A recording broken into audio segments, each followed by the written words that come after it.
Are you ready to transform your pool into a stunning oasis? At Mainland Pool Service, they're a family-owned business committed to keeping your pool looking pristine all year round. They believe that pool care should be proactive, not reactive, which is why their skilled team handles everything from routine cleaning to complex issues with precision. They prioritize clear communication and personalized solutions to exceed your expectations. Join the Mainland Pool Service family today and experience the difference their expertise and dedication can bring to your relaxation retreat. Contact them now at mainlandpoolservice.com.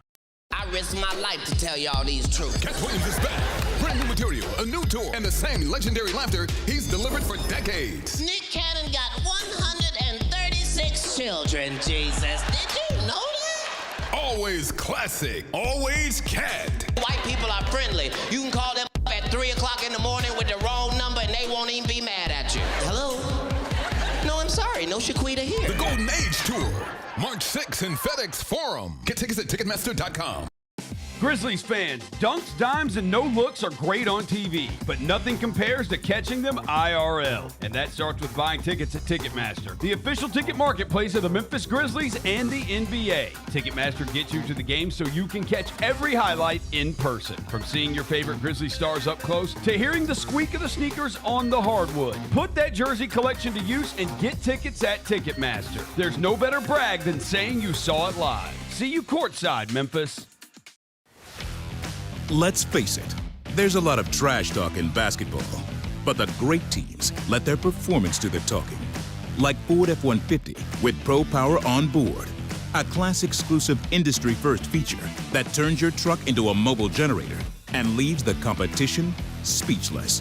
Ford F-150, official truck of the Grizzlies. Greatness starts here at your Mid-South Ford dealer. Class is full-size pickups under 8,500 pounds, GVWR.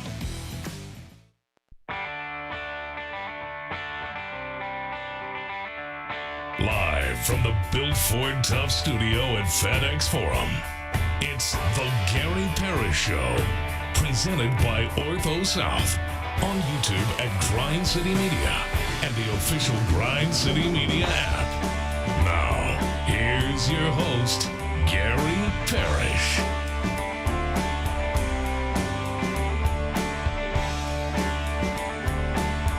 All right. I'm here. My name is Gary Parrish, speaking to you from the Built Ford Tough studio. We're at FedEx Forum, downtown Memphis. Bennett Doyle right there producing the program.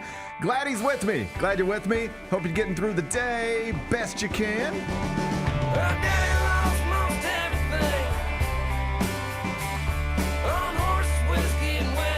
And I hope you're ready for another professional basketball game to be played in downtown Memphis because it's happening tonight. The Warriors are in town.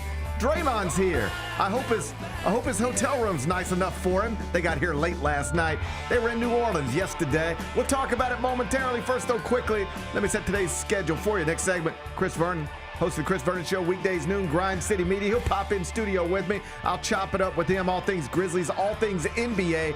Vernon will be here in the next segment. Finish talking to him, take a break, come back, do 5 more things you need to know, which one we'll discuss 5 previously undiscussed stories among them. Bennett told you yesterday to take Mizzou last night against the Vols. Per usual, he was right. We'll start 5 more things with UT basketball. We'll do that in about 40 minutes. The only other Power Conference ranked team to lose Tuesday night, that was BYU, but it wasn't A.J. Dybantsa's fault. I'll tell you what Bennett's favorite prospect did Tuesday night. We'll do that a little later on in the show. Dybantsa was great, but Cameron Boozer remains the favorite to win National Player of the Year. Duke star, another big performance, double-double last night. Blue Devils won by 44 points at Notre Dame, put John Shire into the record books. I'll give you the specifics on that. We'll do it in just a bit. Kentucky coach Mark Pope, he has been fined $25,000 for his post-game comments and conduct after this past weekend's loss at Auburn. That was announced yesterday. Should he have been fined? I'll walk you through it. I'll get Bennett's thoughts on it. We'll do that in the third segment. And a massive game tonight in Hartford in the Big East. St. John's at UConn.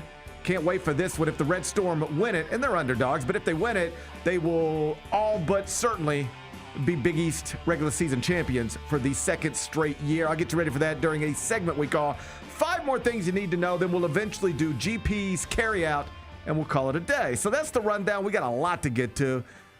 But I did want to start with your Memphis Grizzlies because game 57 of a scheduled 82, it's going to be played tonight in downtown Memphis. Warriors at Grizzlies. Early tip, Bennett. Did you make note? Early 6:30 p.m. 6:30 p.m. tip. So get moving because you're going to need to get down early. Tickets available, Grizzlies.com. As you know, the Warriors are slight favorites, 3.5 points. The total's 229.5.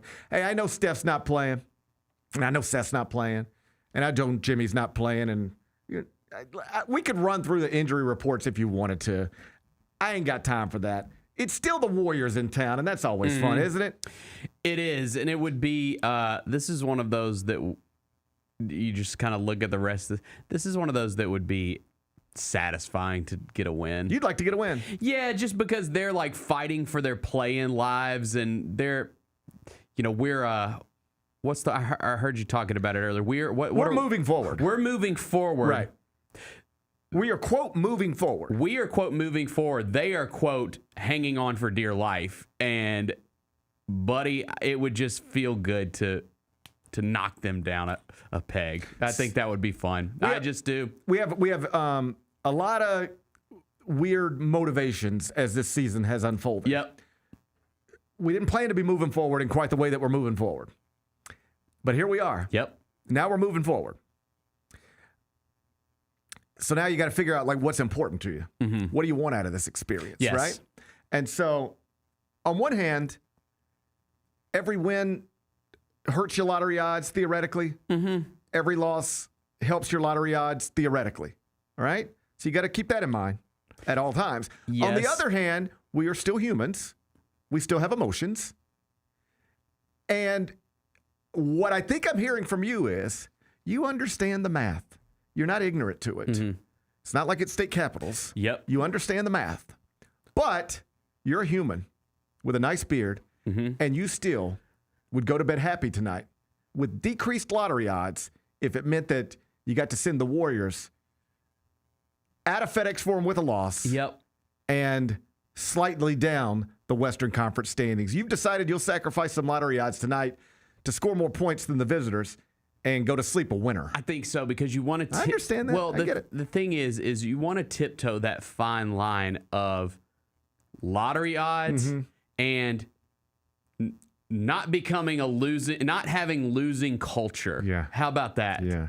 You don't want to become the Kings. You don't want to become or the Kings. Brooklyn Nets. I promise you, I don't want to become the Brooklyn Nets. You don't want to become that. Yeah. So we know the score, Yeah. but you still want to have that winning mentality. I think so. And so you're going to pick and choose your battles the rest of the way. You've picked I'm this picking one. this battle. You decided to pick this I battle. would like to win tonight. Yes. If you have to lose to the Kings, lose to the Kings. But you kind of still get some satisfaction of beating the Warriors. Yes. They're trying to win. They've done bad things to us before. Of course they have. Embarrassed us, some would say. Some would say they've embarrassed us. They have also whooped tricks with us.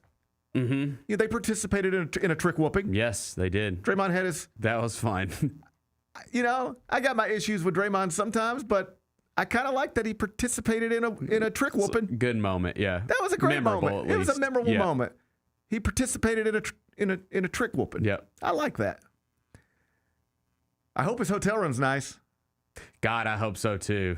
That's the last thing we need is him hopping on his podcast tomorrow. Did you see the Matt Barnes podcast? Okay. I wish I'd have found it for you, but I've been busy, and then when I went to try to find it at the last minute, I couldn't find it at the last minute. Yep. But Matt Barnes is a former professional basketball player who now talks into a microphone, not unlike this. It's just a little taller. And he once, lived here and played here. And obviously, the state of Memphis hotel rooms has been a topic of conversation this week because, first, Anthony Edwards just out of nowhere trashed Memphis hotel rooms to Caleb Presley on the Sunday Conversation, which those are great. I watch every one of those. Why are they so good? He's funny. He's just naturally funny. He's just a funny person. Yeah. Because like they shouldn't be as good as they are. No. You know what I'm saying? He's two things. He's a good thinker, so he can think of how to make this funny. He's quick on the fly. That too. But That's the big thing. The first part of it is he goes, okay, I'm sitting down with Anthony Edwards. I got 5 minutes with Anthony Edwards. what can I do to make this funny? So he starts with, I've designed this interview to be funny. Mm-hmm. I've designed the questions to take me to a certain place that's going to be funny. Right. So he's very good at that. And then he's good on his feet. He can think like that. He's funny fast. Mm-hmm. Those are the real funny people. Like anybody can learn a joke and tell a joke. Can you be funny fast? Can you make something funny out of nothing? Can you be funny in conversations you didn't even know you were going to have? He can. Mm-hmm. He's great at that. So I watch all those Sunday conversations. They're always good, yeah. they're great. So I didn't know I was going to be running into, oh wow, they're bad-mouthing Memphis. I didn't know I was going to run into that. But Anthony Edwards just took it there. All Caleb asked him was, you ever walk into a hotel room and think, man, 1,000 people slept in this bed? And he's like, yeah, the Memphis hotel. He just immediately just thought of Memphis. Mm-hmm. Like Caleb was like, you ever be in a hotel room and it's kind of like wild? And he's like, man, the Memphis hotel rooms. And then they're just talking. And then it becomes a thing. And then Draymond pops on his podcast and he's like, Anthony Edwards does have a point. The hotel rooms in Memphis, they ain't it. And so our poor hotel room's just been taking a beating down here, right? Yep. So Matt Barnes decided to talk about this on his podcast. Oh, boy. That's what I thought, too. Yeah. And you know what he said? What? I get it. If you ain't never spent much time in Memphis, like you've been to Memphis, but you ain't spent much time in Memphis. In other words, you fly in late at night, you check into a hotel, you go play a basketball game, you get out of there. You don't really see much of Memphis. I understand why you would think that way of Memphis. I used to have perceptions of Memphis and think a certain way out of Memphis because, listen, we can all love our city. We all do love our city. Mm-hmm. I'm just going to tell you the truth. I happen to work with a lot of former NBA players who spent nights in Memphis, played basketball games in Memphis. And they'll tell you this nicely, but they will tell you Memphis is one of the places where we don't go out. We don't do anything. We fly in, we check into the hotel, and it's like, what are you watching on Netflix tonight? Okay, cool. What are you watching on Netflix tonight? Memphis is the place where professional basketball players largely catch up on Netflix. Miami's the place where we go have a good time. LA is the place we have a good time. New York's the place we have a good time. In Memphis, we check into the hotel and we watch Netflix. That's what they'll tell you. Like they're just. And so Matt Barnes is like, I get it. I get the perceptions of Memphis. He said, but I have a unique perspective now because I played there. And he went on to explain, he was like, it's right after my divorce and right after I'd gone through some very public, stuff. And then you're in Memphis and it's like, and he's like, but when I got there and I was just there, this wasn't some place I was visiting for a day or two. I lived there. This was my home, temporarily, but I woke up every day there and, had to go, had to find places to eat and find places to go. And it was my home. And he said, you know what? Loved it. Loved Memphis. Loved it. I understand where Anthony Edwards is coming from. I understand what Draymond's saying, but I'm telling you, I lived there. And the place is great. The people are great. He's sort of with a smile said the women there treated me really well. After my divorce, I needed that. It was just nice to hear somebody who actually said, hey, listen, we can pick on Memphis if we want to and take our little shots at their hotel rooms. I see where they're coming from. But just as a former basketball player who has no ties to Memphis, I didn't grow up there. Other than I just lived there temporarily and played for the NBA team there. I'm just telling you, as somebody who actually spent time in Memphis, I thought it was great. That's cool to hear. It was nice to hear. Yeah, and he shout out to Matt Barnes. Shout out to Matt Barnes. Shout out Matt Barnes. Like the reason I've always been a fan of it. Well, I haven't always. It's kind of like Russell Westbrook in a way. Like he was the guy because remember we were in those like series with the Clippers, and he got ejected, like kicked a trash can over. Like it was wild, dude. Those were wild series. And then he became a Grizzly, and it's like I think people embraced him from the get go. Like they went from hating him when he was on those Clippers teams to just people can appreciate the way Matt Barnes played basketball. He's one of the humans who I think fits this description. From a distance, you perceive him one way. Maybe he is like Memphis. Mm-hmm. From a distance, you perceive him one way. Up close, seems like a different dude. Yeah. And that was the team. That was the I think that was the Hateful Eight, the team that went in there and beat the Cavs that season when they had LeBron and when we were all shorthanded, and then they got in the playoffs. Oh, yeah. I want to say it's the press conference that Dave Yeager got emotional that he was on that team because they dealt with injuries all year and clawed their way into the playoffs and got eliminated. But I like Matt Barnes as a Grizzly. I did too. And now I like Matt Barnes as a former Grizzly. Me too. He went to bat for our city. Shout out. Shout That's out awesome. Matt Barnes. We appreciate All the smoke, you. shout out. All the smoke, shout out. Shout out Matt Barnes. All right? Now back to the Warriors. Okay. I hope Draymond's hotel room is nice enough for him because he needed some rest. He went through it a little bit last night down in New Orleans. You see this? What happened? Well, first the Pelicans won 113-109. So the Warriors are here on a second night of a back-to-back coming off of a loss. They're now just 11-17 away from home. Mm-hmm. So, listen, I'm not a basketball coach. I'm a basketball analyst, columnist, but I'm not a basketball coach. But if you'll allow me to make a suggestion tonight in the spirit of making you, Bennett, happy, you said you want to win this game tonight. I would like to. I'm not sure everybody wants to win this game tonight. That's fine. But you said you want to win this game tonight. And I'm conflicted. But I want what's best for you. I want you to be happy. So in the spirit of trying to get this W tonight inside FedEx Forum, if you allow me to make a suggestion, Tomas, here's my suggestion. Let's do exactly what New Orleans did last night and not pay attention to Draymond Green at all. Oh, wow. Watch this. Look at this. Dang. Watch him. They don't care. Look at him. Oh, man. It's so funny. He's a real. Look, I just love what. Nobody wants you to shoot it. Thank you. Thanks for shooting that. That's hilarious. It is the funniest thing. Look at it. No, hey, buddy, you do whatever you want to with the ball. We ain't even walking out there. That's the most disrespectful thing in the world. It really is. Couldn't happen to a funnier person. It is funny to me. I hope we do that tonight. Just don't even guard him. Uh-huh. Like just, for multiple possessions in a row, just leave him out there. And I don't mean leave him out there like on an island. Yeah, I mean like leave him out there like help me out with the roster. Who would even be guarding Draymond tonight? Jemai Mashak. Yeah. I think that's his assignment. Okay.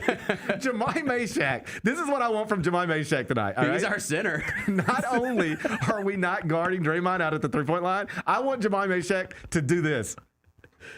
Oh, that'd be so fun. I want him to stand. I don't think that's in Jemai's nature. I want him to stand at the free throw line. When Draymond gets the ball at the top of the key, I want Jemai Mashak to stand at the free throw line like this.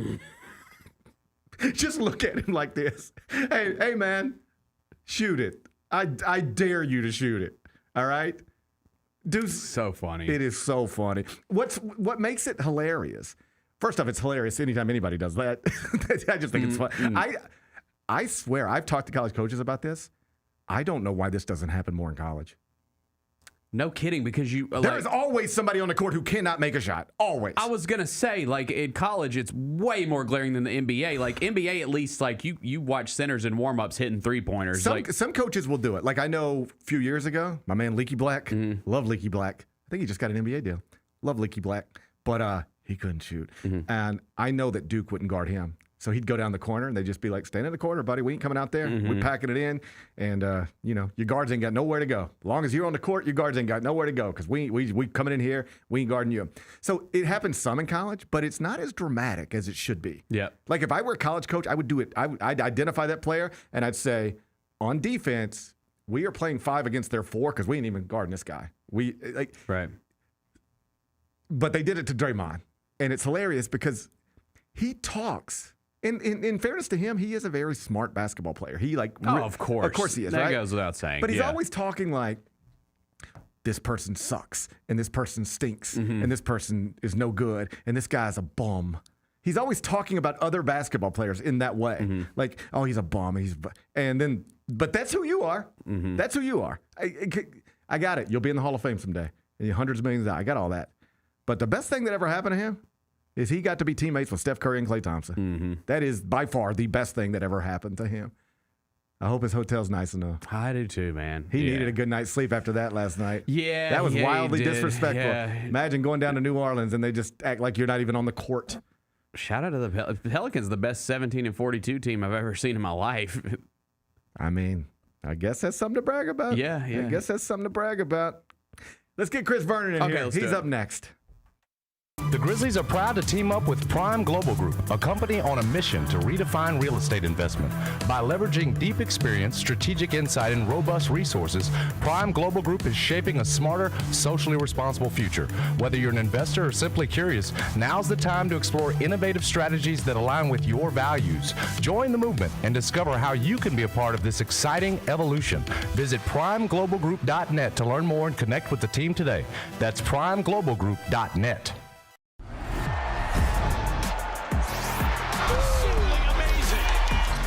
Wells, a rhythm three. Yes, sir! That's an exclamation point on this game. Grizz fans, defend your home court from pests with Terminix. Before cockroaches, spiders, and mice show up, Terminix it with our pest-free 365-plus year-round protection plan. Visit Terminix.com today and enter code SAVE50 at checkout to save $50. Terms apply. Go Grizzlies! Nate Bargatze. Look, I say a lot of dumb stuff. I try to keep it in front of large groups. Seems to go better that way. Big Dumb Eyes World Tour. When you say something dumb one-on-one, it's a lot for that person.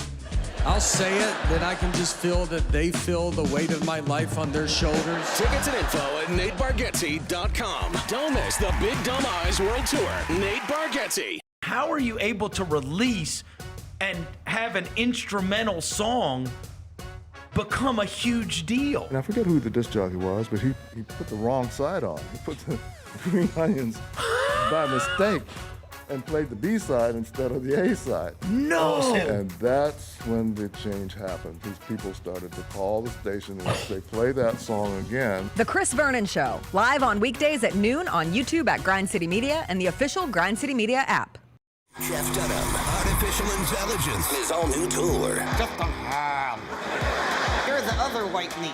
How can you be so smart on one hand and so stupid on the other? Well, you're half of it. I realize I could have avoided all this years ago with one simple word. I do not. Silence! Don't miss a Memphis. Friday, April 10th, FedEx Forum. Tickets on sale Monday, September 29th at jeffdunham.com.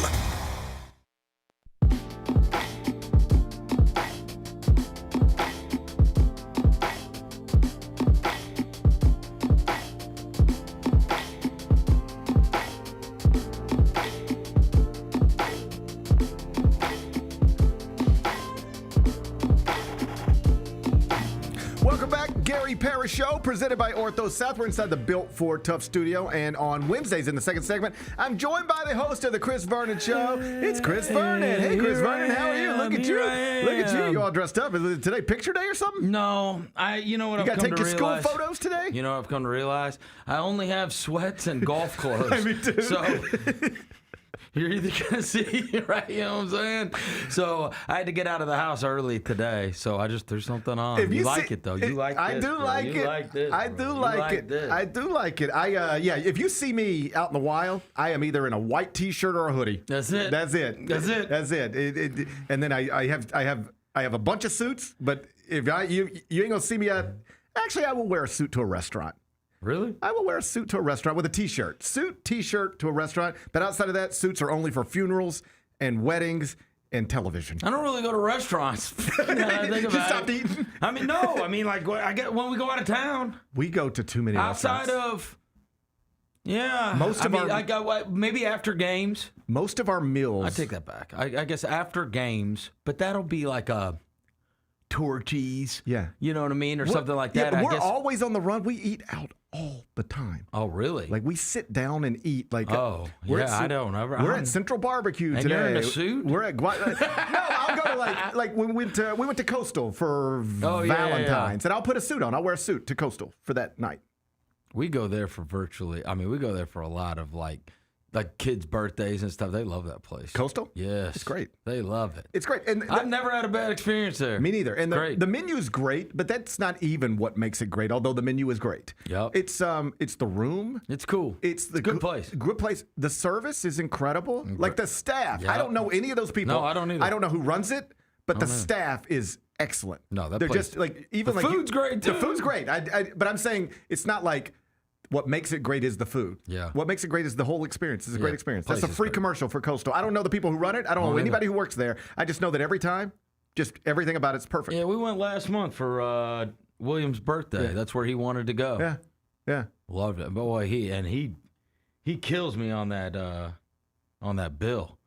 He's a surf and turf guy. Oh yeah. Buddy. I got He surf and racks it up. I got surf and turf. I'm like, yo. It is true. Like the cost of everything now, like just Way expensive. Way expensive. How about this? I went to a little place yesterday. I don't want to tell you what it is because what I'm about to say might not reflect well on it. Okay. But it seems to be a little locally owned place that sells. I mean, it's like not in a part of town that I'm usually in, but I just sort of heard about it, and then I was like, I just kept thinking about it. I was like, I'm gonna go there today after the show, and I'm gonna get something from that place today. And I drove there and pulled in and ordered, and I got it, and the food was great. But it was just a very basic fast food type of thing. Okay. Like you get this and a drink. Okay. And it was $31. What? Yeah, dude. It's wild. I walked up there and I was like, yeah, 31. I mean, I'm just gonna tell you the truth. It was a cheeseburger and fries and I got a little milkshake, and it was $31. It's intense. Where? I don't want to say because I don't want to reflect that because it's like, what does it rhyme with? I don't know. No, Benny doesn't know. I'll tell you what it is. And I want to say, the hamburger was great. I'm glad I went. 31 But when the bucks. lady said, And it was fast food. it would be the equivalent of fast food, yeah. And when I ordered, I said, I'll have this. Yep. I'll have, here's the order. I have a cheeseburger. Could you put some grilled onions on it? And yeah, I'll have the seasoned fries. And I guess I'll have this little 12-ounce milkshake that you got. And they Wow. said, okay. And I said, and she said, cash or credit? I said, I'll give you a card. And she said, okay, it'd be 31. I was like, 30? I didn't say anything. I was just like, here, take it. But I was like, Jesus, that's a lot for this. Man. That used to be like a $5 deal. Yeah. I got to find out where this place is. I'll tell you about it in the break. All right, It's okay. very good. I'm glad I knocked it off the list of places I've been now. But I was, Well, if it's very good, what are you? I mean, you ain't changing the prices. Their prices. I didn't expect What to are pay. you scared of, bro? I didn't expect. I didn't expect to pay $31 for a cheeseburger. Oh, okay. But it was good. All right. It was a good You got 30. the money. Shut up. It was a good $31. Now you sound like my kids. Shut up, bro. Shut up complaining. I lost $1,000 on Saturday just because of my kids. Oh, no. Just things my kids broke or no. did. It was $1,000 Saturday. That's where I'm at. Just now you're complaining about $31. I just sat at home on Saturday and lost $1,000. What did they do? One of them broke an iPad. He hadn't talked about this yet, has he? One of them broke an iPad. How? I've had one. I had an iPad break. Oh, we've had 50 break. The iPad, it broke because it was propped up and then it fell. Okay. But ours are in cases, brother. Okay. I mean, they got we got the big puffy case okay. that's around the iPad. Yeah, they took it out? You have the puffy case. We have everything. Okay. Okay. So I'm working at Saturday college basketball. Yep. Lou is outside hooping. And he's gotten to a point where he likes to practice basketball by himself, which is fun. So we play together, but he was out hooping by himself. And his iPad went dead. Yep. Dad's got 2 iPads. He wants to film himself. There you go. I know. He was outside making videos. That's how we did it. Yeah. Oh. And he was and the ball bounced and bounced, hits the iPad. It falls over, smack. He comes in crying. Yep. And it was cute. So he comes in and I hear him come in crying. And I'm like, hey, what's going on? Because I think he's hurt. And he's like, I'm sorry. And I said, what happened? And I knew. I was and I was like, I was like, where's the iPad? And it's just sitting out in the middle of the driveway. It's not his, it's mine. So he's now taken my iPad out of my computer bag, taken it outside, taken it out of its case, set it up, and broke it. He did everything he knows he's not supposed to do. And so he was like, and I felt defeated. And I went like this. This is exactly what I did. He's crying, and I just went, and I just walked away. I just walked right back upstairs. So he goes and calls Kelly on the Alexa And Kelly calls me, and she's like, what happened? I tell her, and she goes, Louis said, Dad won't talk to me. And so I realized now that's a tool I can use with him. Yeah. Because if I don't talk to Oliver, he wouldn't care. Right. Oliver would be like, right. But he responded to that. Me just being disappointed silently. I got something. He won't talk to me. He said, Dad won't talk to me. He would have been more comfortable if I yelled at him. But not talking to him, that was like, what? So I got that in my back pocket now. So it wouldn't have been a big deal if he broke his own. He broke yours. He broke mine. Yeah, I mean, I understand. It's not a big deal. I always try to think back and when I was 15 years old, I totaled my mom's car. Yep. All right. Stupid things happen with kids. You just ride it out best you can. Yeah. So it was not a big deal either way, but it's just frustrating. Yeah. I buy you an iPad. I put it in that case. You could keep it charged, but you don't plug it in. So you had to get mine, and now here we are. But whatever. Then my other guy, he had some friends over, and our little Luca, the Frenchie, he gets excited when new people come over. He's cool, but if new people come over, he gets excited. He wants to play with them. And everybody's playing with him, and we don't know exactly who, but somebody got a little too rough with him, it sounds like, and we had to go to the emergency vet. He's fine, but we had to go to the emergency vet, and that was a good... Wait, you had a kid assault your dog? I don't think it was that. What? The best I can tell is that the kids were wrestling around upstairs, and the dog was jumping around and getting excited. And one of them was like, the dog was coming out, and he grabbed the dog and moved him over here, and it got a little rougher than it should have been. Nobody has pled guilty. Nobody's exactly pled guilty, but we pieced it together enough to know that somebody got a little. Wow. We think accidentally got a little rough with our little Luca. Oh no! And so that required my wife to spend 5 hours at the vet on Sunday. That's $800. Oh yeah. So it was one of those days. But you know what? Got our health. And now you're complaining about cheeseburgers. Now I'm complaining about cheeseburgers. But I've taken a financial beating over the past few days. Between iPads, vets, and cheeseburgers, I've taken a beating over the past few days. But hey, my problems are smaller than most. I never try to forget that, you know? Yep. My problems are smaller than most. I try to remind myself of that. Hey, the Warriors are in town. Let me tell you what Bennett said. Okay. Bennett said he understands lottery odds and how they work. He got that. But he was willing to sacrifice lottery odds, if only for a day, to get a victory over the Warriors because he still despises that franchise. How do you feel? If I'm being honest, so this is a weird game because I've been going through the depression of it all with, upstairs I got this game room, and I got stuff everywhere.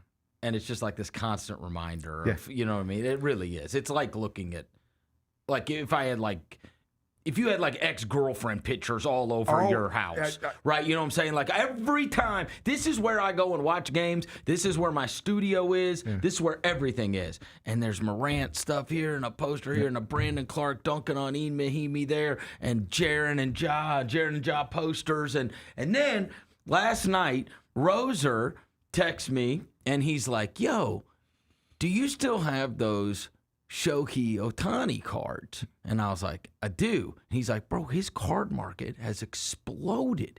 You need to check what they're worth now. I'm like, all right, let me go try to find them. And as I'm digging through, right, of course, it's a constant reminder of everything that we, how fun all that was and whatever. I just see John Jared stuff and Grizzly stuff and all this stuff everywhere. And I can't find the Ohtani cards offhand. I'm not sure where they were, but I was like, you know what? I bought them off eBay. I was like in 2021. Right. I was like, I'll just go back through my eBay. Bro, it is a graveyard of rookie cards in my purse. I'm looking at the purchases that I have made on eBay back in early 2020, 21, 22, 23. And it's like, Jared. Here's these two. The Ohtanis are the only thing that are worth anything, right? The rest of the crap, it's like, golly, man. So I'm so down about it. I've had the same experience. We are redoing our master bathroom right now, or at least we're supposed to be redoing it. It sounds like we're paused for a second. So I've been showering in a different bathroom. It's our little guy's bathroom right next to our room downstairs. and his bathroom is like a Grizzlies bathroom. So every morning I walk in there, and there's John Jaron, and there's Desmond, and there's Brandon Clark, and there's Steven Adams. Stuff everywhere. Everywhere. And also, like, even day. in my, I'll give you an example. Even in my garage, I had to go out to the garage. We have a old refrigerator in the garage, and I've got all the magnet schedules on there. Yes, same thing. So I see it again. Yeah. And it's like, dude, it's just, so I've been so down and out about all this, right? And then, this one's interesting. Because I don't really have the same feelings about him about like wanting to beat the Warriors or whatever. But just on a personal note, so my best friend passed away in 2011. We were both in our young 30s, and he died of cancer. And it was like the worst thing that ever happened to me. And I keep up with his brother. He had an older brother that was friends with us. And his older brother reached out to me, I don't know, a couple of weeks ago. And he's got a kid that's, I think he's turned 12. His son. His son's a huge NBA fan, and he loves Curry. Mm-hmm. He's like, hey, we're thinking about coming up to that Warriors game. That's what he kind of wants to do for his birthday. I'm going to take him out of school. We're going to come up for that Warriors game. And so anyways, obviously that was, several weeks ago that we first talked about it. And then I was like, yeah, all right, well, I'll meet you guys up there if you're going to come, whatever. And so then I texted him 2 days ago. I'm like, hey, man, I was like, it sucks about the Curry thing and whatever. But are you guys still going to come? He said, not only are we coming, he's never been more excited in his life. He cannot wait to go to an NBA game. And you know what, man? It was one of those moments where it's like, damn, man. Like this kid, so I'm going to meet up with them tonight, before the game tonight. And I was like, so last time I saw him was 2 years ago. And the thing that was so, like, I remember going home and I, like, had chills telling my wife this because Timmy, who was my friend, bro, the kid looks exactly like it's wild. Right. And when I met him for the first time, I was like, like, it was so. It is weird. I walked into a restaurant probably within the past few years. There was a new restaurant near my home. Walked in, the little server comes over, and I'm like, who is your mother and father? And she's like, tells me, I'm like, I've never seen this girl in my life. I know who your parents are just by looking at you. And the kid, so this is his older brother's son who was born 3 years after Timmy passed away. But the kid looks exactly like him. And I was like, whoa, dude, this is wild. Yeah. And so anyways, he was all Ja. Like that was a couple years ago, 2 years ago. And so I texted him last night and I was like, hey, man, I know the Ja thing's kind of gone the wrong way. I was like, is Jacob, like, does he have another favorite Grizzly? And he's like, he still loves Ja. He's like, but he's in on Gigi. Okay. And I was like, Gigi's got the kids. Yes. In a way that Jaren he's a did. fan favorite. Because he knows, he does. Because he knows how to smile at them and laugh with them. Yes. All that. Like Haley's age group, they all love Gigi. They all love Gigi. There's a picture in my kid's room of Oliver and Gigi. Yeah, and Gigi's the one for the kids. They really love Gigi. When now. when we're watching Grizzlies games together, they like Gigi. Yeah, because they met him one time. Yep. And he was awesome in that moment. He's great. Yeah, he's great. Yeah. And he and apple doesn't fall far from the tree. I see his pops. His pops has been in a lot of games recently, especially since he's been playing. He even came to the post game the other night. You ever see his dad? His dad is enormous, right? And is a minister. Right. I mean, he's exactly what you would expect Gigi Jackson's dad to be like, right? Smiling ear to ear. Hey, how y'all doing? You know, that kind of guy. And you can see, like, okay, this is the kid. Yeah, now you understand Gigi a little bit when you see the dad. Anyways, the fact that they're coming tonight, he's taking him out of school. They're going to drive up here. It will be the kid's first NBA game. No.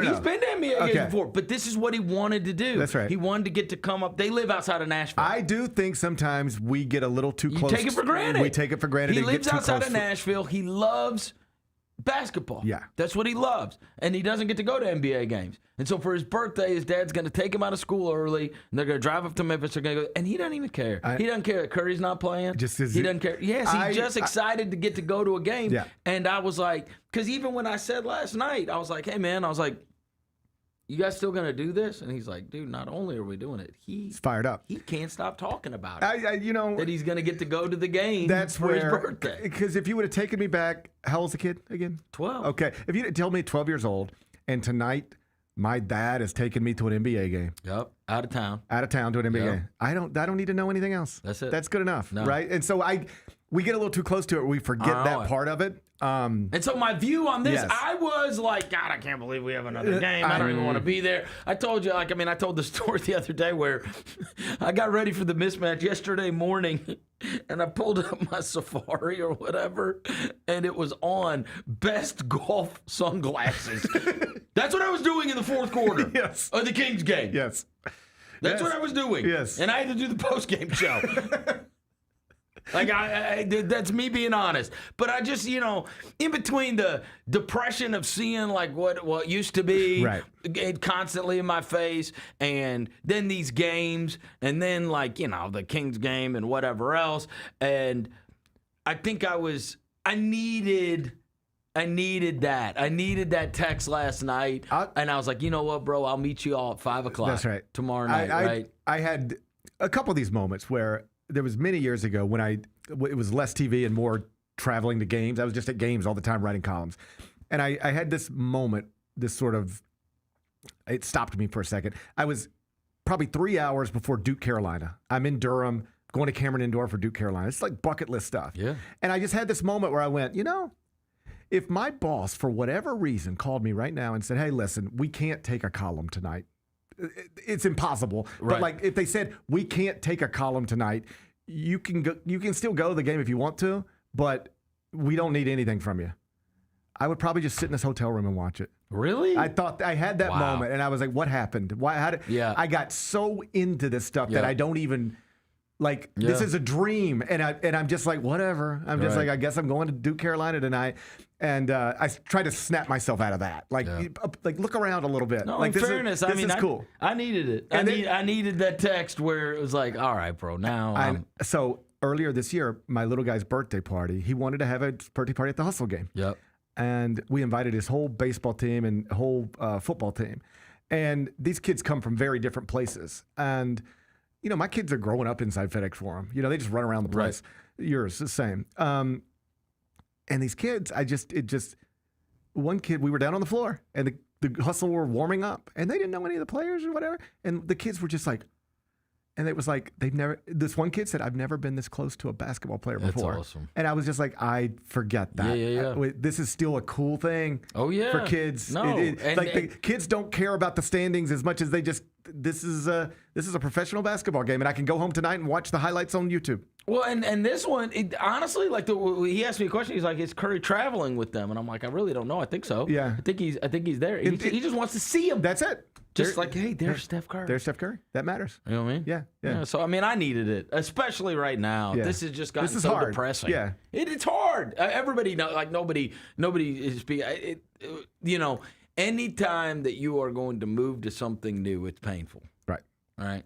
Painful all the way around. It's painful for everybody that works there. It's painful for the players. It's painful. And then you just hope on the other end that it was worth it. Right. That's it. Right. But I mean, we get through this malaise where we'll walk in, I sit next to Bennett every game, and we'll be like, it's just 13 more at least. I know. That's how it feels. That's how it feels. Right. It stinks, but that's how it feels. Yeah. The system. I think there are 13 home games. Not that I know. We have 1 million games in March. No. The system has set it up to where this is what we get. It's incentivized. It's incentivized. This is and what I we do get. hold on to the fact that this is the last time around. They got to do something. No, they will. They will. They 100%. I don't know that they'll get it exactly right, but they will change something. They will not incentivize losing anymore. Right. You know what I mean? Yeah, it's bad for business when you.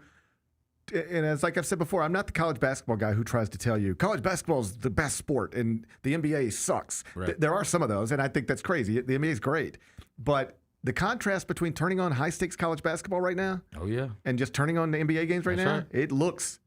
Unless you've got two of the, you better have the Pistons and the Spurs. Yeah, you better have that. That's right. Because outside of those things, because we get UConn St. John's one night and and Kansas Houston one night. We got it every night.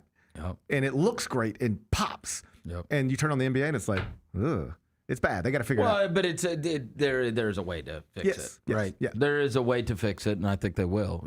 Once you de-incentivize losing, right? Same way that I did this whole bit with Jacoby earlier this week about how once they de-incentivized, because he was talking about the 65-game rule, and I know that's going to come up, and people are going to say, the 65-game rule is stupid, whatever. And I was like, well, I understand that everybody's like scrolling through, and they're like, oh, there's somebody that got shot, and there's a duck having sex with a tortoise, and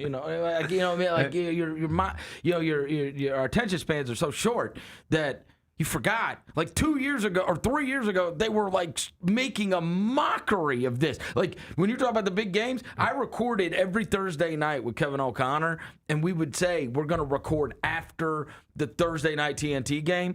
And I will tell you that I would say 90% of the time did not have to wait until the end of the game because a star player was sitting out, and that was a TNT game on Thursday night. And so what they did was they attached that to your money. Right. And guess what happened, right? All of a sudden, everybody started playing a lot more. And right now, if you didn't have the 65-game rule, you already got a third of the league that's cashed out. Right.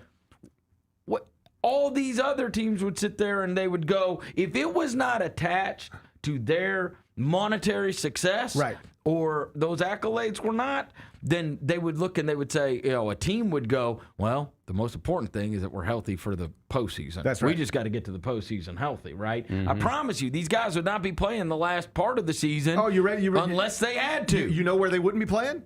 Probably San Antonio. Yes. You know why? Because they'd say, hey, listen, we're 3 games back at the Thunder. They might not lose 3 times again the rest of the day. Right. So we probably ain't catching them. And we got a 5.5-game lead on Houston. They ain't catching us. We are the 2 seed. Wemby's going to try to play every game to win the MVP and Defensive Player of the Year and everything else. Right. Like that's the truth. And in fact, I went and looked because I was like, we just got done with that LeBron James 21-year streak of All NBA, and he can't make it because of 65. Right. And I went back and looked. And there was 1 year in Miami where he didn't play 65 games. Every other year he played 65 games until he got to L.A. Right. And then it's like 55, 56, 57, 58. That's the numbers of the games. Sure.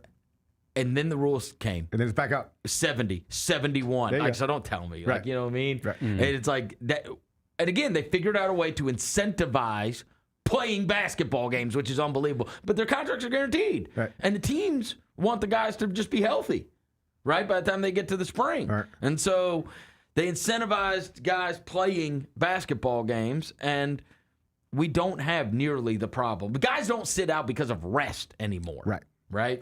And so they'll do the same thing with tanking. They'll figure out a way to de-incentivize losing. Last thing before I get you out of here, it's been fun to be home this week. Because of the blizzard in New York, I couldn't get there. So you still can't. I got the phone call, I guess, 2 days ago. Yeah, maybe Monday. And it was basically, there was no way for me to get there on Tuesday, and they could have got me there today. I could have got up first thing this morning and flew, and then come back home, and they were like, if you want to do it, but if you're okay staying home, yes, stay home. And I was just like, thank you. So just if you want to travel in a blizzard. Yeah, it was just like frankly, it was just like, hey, the only way for us to get you here on Wednesday even would maybe be a connection through here. Who's in your spot? They drove Lapis in from Philly, Steve Lapis. Oh, so you're not gonna get Wally pipped. Well, they know. Right? Well, they know. You're not gonna get Wally pipped. I was hoping it was gonna be somebody like some young whippersnapper, right? And you'd be sitting there stressed out. I'd be sitting out last night like, oh, it's over for me. I'll never get that. This guy's awesome. I'll never get that chair back. They know. Like I have these insecurities. It's weird. I do have that in my head. Were you worried somebody's going to take your spot? No, it's a forever worry. Oh. I'm just forever worried everything's going to go away. Here's the truth. I am 49 years old. I have been employed without exception even before I graduated college, have never lost a job, and have never not had a contract extension offered to me for the job that I possessed. Never. I am still constantly worried. I am still like, is this going to be the one where they just say they're tired of me? It's always in my head. It's a weird insecurity. I have no tangible reason to worry about my career. Yet I do every day. So this is what he says to his therapist. so my that's boss, why that's why they gave him that weed card. Calm down. Calm down. You're You know what I mean? That joker was the first. He was the first person in Mississippi to get one. I didn't know that. They're like, all right, listen, go get some edibles, calm down, rank your little basketball teams, get on the plane when we tell you to, and everything's fine. All right? So my bosses know this about me because we joke and laugh about it all the time. So when I get this phone call, they're like, and listen, it's not a Wally Pipp situation. We're bringing in Lap. It's fine. I said, okay. But you get Lap out of that chair next week. I want it back next week. So I'm staying home and just been watching basketball every night with the boys and Kelly and watching these AJ Dybantsa one night and Cameron Boozer and Kingston Flemings and Darren P. So good. Do you have where are you at on, man, that's the guy I would love to wear a Grizzlies uniform? Dybantsa? Yes. I think everybody feels that way. That's who I Are you want. scared? It just feels so like easy, sure thingy. Are you scared of Peterson? Yes. I am too. Yes. I'm starting to get it. I don't think they could handle it. We can't do it again. We can't do. You know what? Honestly, like the thing that scares me, he was like, "I'm an antisocial loner." I don't like that. I'm an antisocial loner.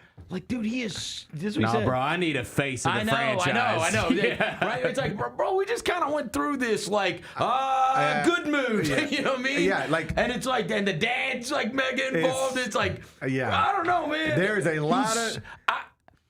It's one of those where. It is understandable if you pass because you're scared. Yeah. Like like this is not a 100% sure thing. Like it just feels like the Dybantsa thing is like. You could what's the worst? What's the worst thing? There's no chance he's not going to be awesome. He's going to be good. He's awesome. Yeah. Like it's just how awesome. And if he's like, are you awesome, Cade? Right. Or are you awesome, Paulo? Right. You know what I mean? Like. If I'm like, here's what the NBA people I talk to tell me. If they all become the absolute best versions of themselves, Peterson's the guy. Sure. But there's a lot of stuff we got to talk about. Yeah. Why are you not playing? Why does it not look like you want to play? You're a loner. I don't love that. Like, I promise you, there is no NBA front office. Antisocial loner. Nobody likes to hear that. I mean, I can tell you when the Trae Young draft, I guess that's the Jaren Jackson draft too, right? I had written something about Trae Young that suggested maybe I had more insight into him as a human than I did. Yep. And so somebody I know who worked for a franchise, not this one, but reached out to me and was like, hey, just what do you know about Trae Young? And I was like, I don't know. I was around him at Peach Jam and stuff. And I said, I had nothing really to offer, but they thought maybe I did. And I was like, so what are you hearing? And they were like, he can shoot it and he can pass it. That's easy.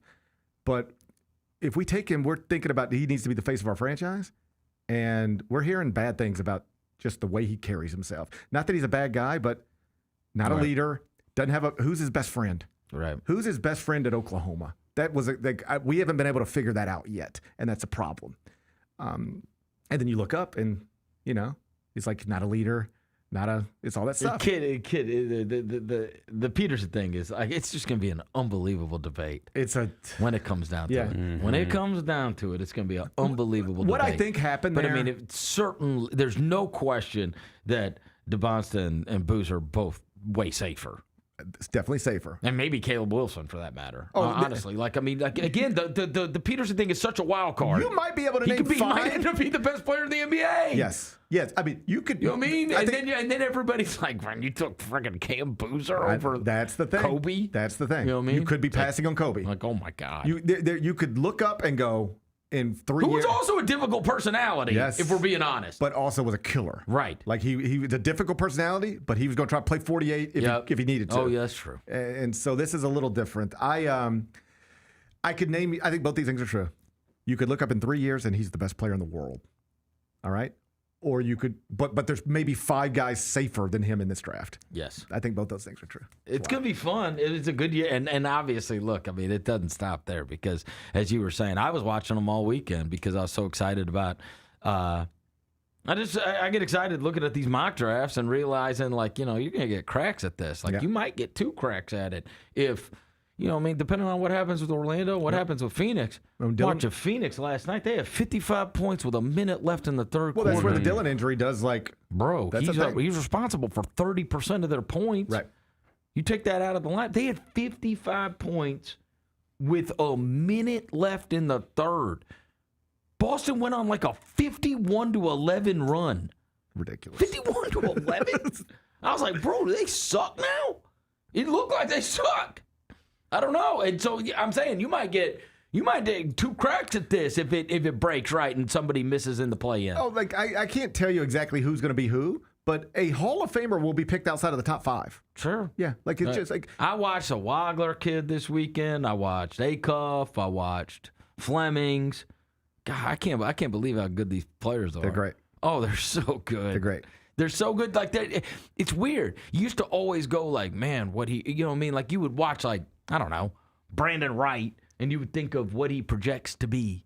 Or you would watch, there's even Jabari, and you'd be like, man, but like Jabari wasn't putting up numbers like this. These guys are like productive already. I mean, they're going like Acuff's going for 49. Yeah.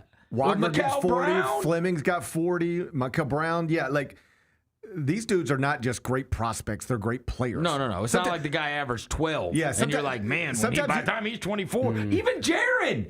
Yeah, Jaron Jackson was not a great college basketball player. Yes. You project, like, what's this guy going to look like in 4 or 5 years? These guys are like, Jesus, man, they're already good. They're already awesome.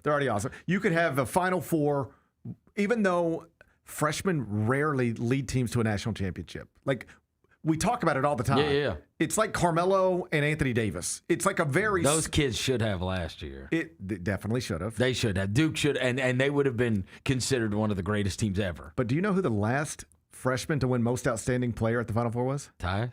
Yes. Is it Tyus? Yes. I just remember Tyus and Okafor's team. 2015, Tyus Jones. Wow. So it's like, this does not happen. But we could get to a Final Four, and it's like, there's Duke freshman Cameron Boozer. There's Illinois freshman Keaton Wagler. There's, it could be 4 teams led by, there's Houston freshman Kingston Flemings. There's Arizona freshman Koa Pete. And it's like, oh, wow. Like, this is a freshman. It just loaded Final Four with freshmen as the face of everything. Well, I go look at that. I mean, and this is just a rare year. I go and look at that KenPom Player of the Year standings. Yeah. It's outright. I mean, it's loaded with freshmen. Loaded. Last year it was like Janai Broom, Mark Sears. It's all these old dudes. The whole first team All-American could be freshmen. It won't be because Yaxel Lindenberg will be in there somewhere probably. Oh, I'm done with him. Best player. I'm done with him. You hate him? Done. No?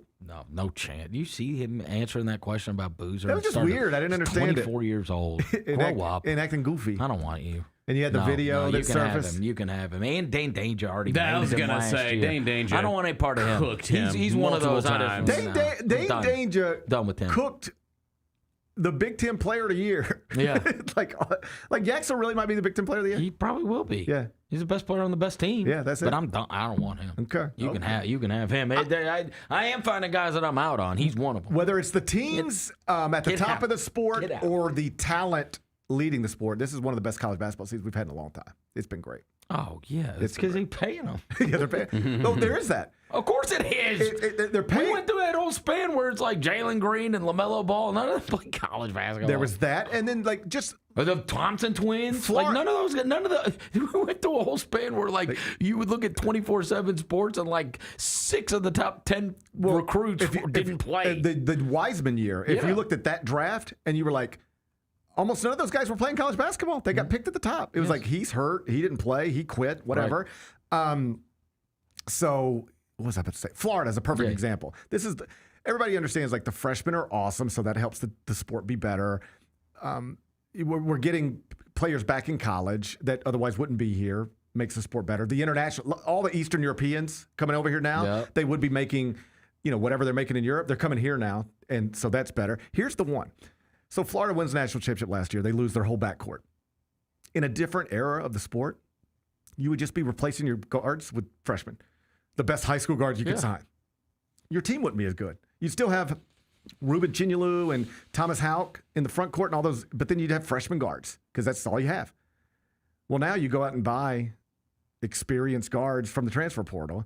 And so you just got your experienced front court with experienced guards. They're new, but they've been playing college basketball. They're older. They're awesome. So the quality of the team's better, and that's happening all over the Look at sport. the two they had last year. Right. Clayton Jr. and Elijah Martin's killing it for the Raptors 905 G League team. And, he's playing for a good team, or else he'd probably be playing right now for the Raptors. But, I mean, Elijah Martin had been on 2 teams, and so had Clayton. Right.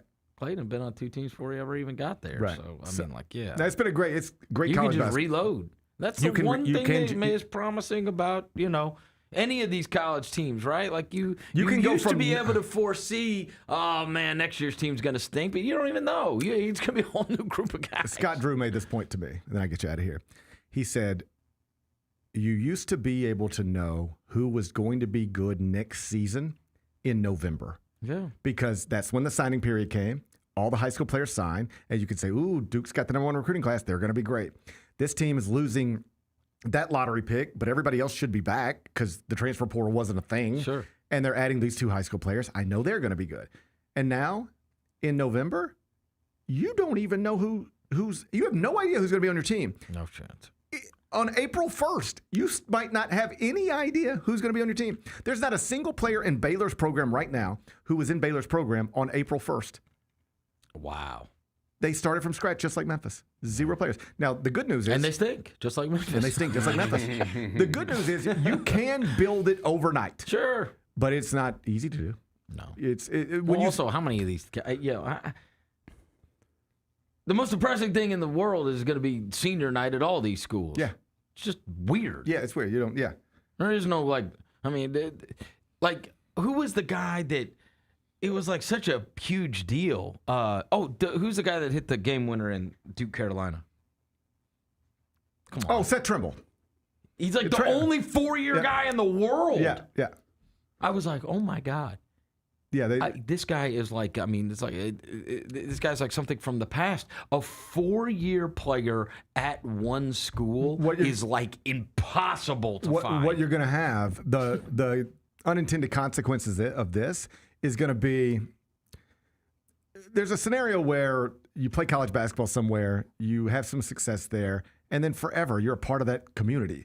You go back to football games, you take selfies with everybody, and now you're just going to have a whole list of players who just never really mattered anywhere. No. You just, like PJ Haggerty played here 1 year, then he played there 1 year. Like PJ Haggerty, had he come back to Memphis would have been projected to win the league. If they did that, he would have left here as a 2-time All-American and back-to-back conference champion. His name probably hangs inside FedEx Forum. Yeah. And now he'll never matter anywhere. No. He made millions of dollars. Yeah. Good for him, but he'll never matter anywhere. And you're losing something. Yeah, you are losing something. I was watching. Who does Elliot Cadeau play for now? Michigan. He's Michigan. Yeah. Okay. Yeah. Because I was seeing the interview after their game the other night. I went and saw that when me and William went to go watch Cooper Flagg at the EYBL thing. He was the thing. Oh yeah. Like everybody was checking out. Like, when does Elliot Cadeau play? Right. And I was like, damn, I totally forgot about him. But and he was at Carolina and now is at Michigan, right? Yeah. But I mean, that was that same tournament, the EYBL thing that was here at the Memphis Sports and Event Center, the one that Flagg was at and Boozer was at, all those kids were at.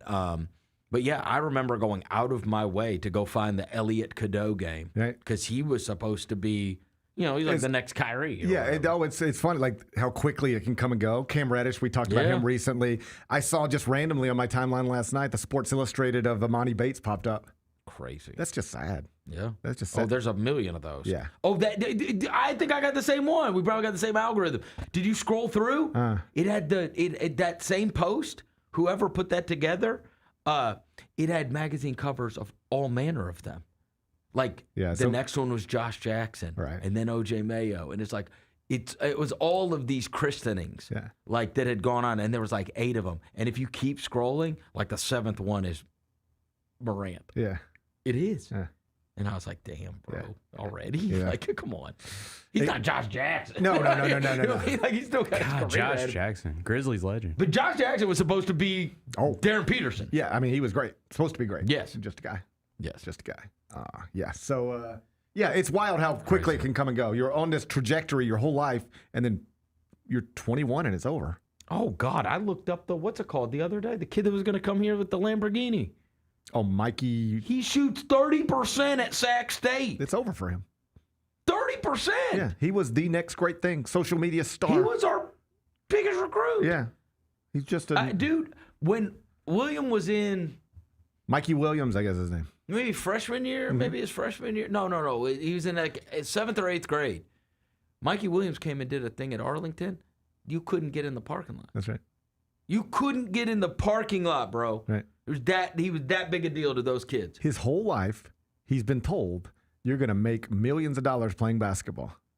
And it's just over. Dude, he's at Sacramento State shooting 30%. Yeah. Crazy. Yikes. He was supposed to be here. He shot up a car. Yeah, he did. He did do that. Yeah. But I mean, at least it makes you feel good that he's not good. I mean, I guess. I right? think I remember saying, I don't think Memphis should enroll somebody who is credibly accused of shooting up a car. I think you did say that. But even if you think it's debatable, this guy's probably not good enough. I always thought... And he's proven to not be. We can end on this. Yeah. I always thought in that situation that the only reason Penny stood by it as long as he did... Because they had already invested in it. Because they had already paid him. Yeah. Mm-hmm. That's a good bro, point. I'm going to get something for this. You know what I mean? Right. Because why was a kid come? The only reason the kid would ever, in a billion years, come to Memphis is if you had already taken care of him. Right. And so they had already taken care of him. And his buddy, his best friend. Well, what the? I mean, we're just going to burn $100,000 or whatever. Whatever it was. You know what I mean? Whatever Right. they had already given him. Right. And they did. Burn. Well, maybe that's why they say it's time to hire a general manager. Maybe that's why they think it's time to hire maybe that's why Drew Hill suggested a general manager for Tiger basketball. It was a good idea. It is a good idea. It is a good idea. All right, get over there to the big studio. I'll see you later. That's Chris Vernon. Chris Vernon's show. He'll be live at noon on Grind City Media. We come back. Let's spend 5 more things on nothing but college basketball. It was a fun night in the sport last night. I just sat in front of the TV till my eyes wouldn't stay open no more. College basketball up next. Gary Parrish Show presented by Ortho South. Sonic Radio. Welcome back to Sonic RNDIO. That spells radio with me, the CIO. This just in, the new Sonic $1.99 menu lets you build a crave-worthy meal for just $1.99 an item. Whether that's a creamy shake, crispy tots, or a quarter-pound double cheeseburger. This just out. Ostriches. They're mean, not very cute, and in my opinion, way too big for a bird. Don't miss the Sonic Fun 99 menu. 5 items, always $1.99. Live free, eat Sonic. Tax not included. See menu for details. Simply amazing. Wells, a rhythm 3. Yes, sir! That's an exclamation point on this game.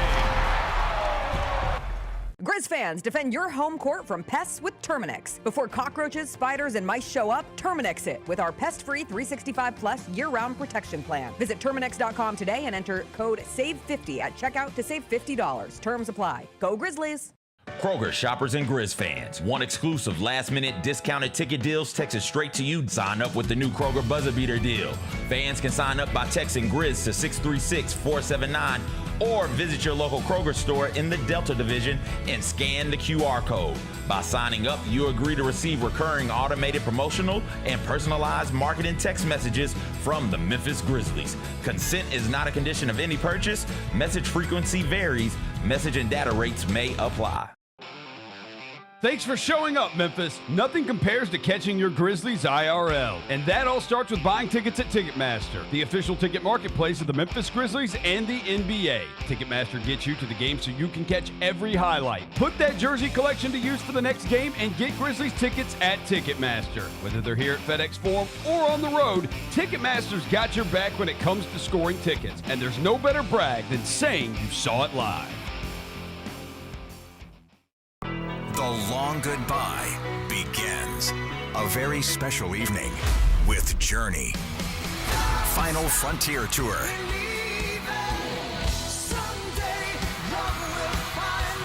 Journey. Tickets are on sale now at journeymusic.com. Your chance to say goodbye to the songs that changed our lives. Journey. Final Frontier Tour.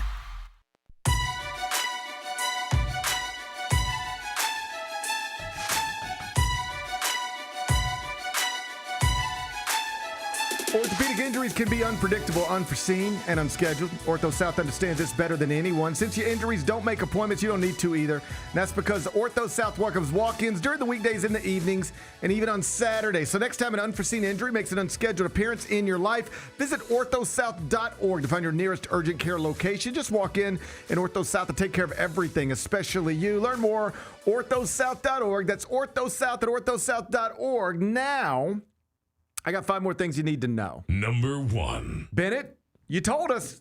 You almost fumbled. Whoa.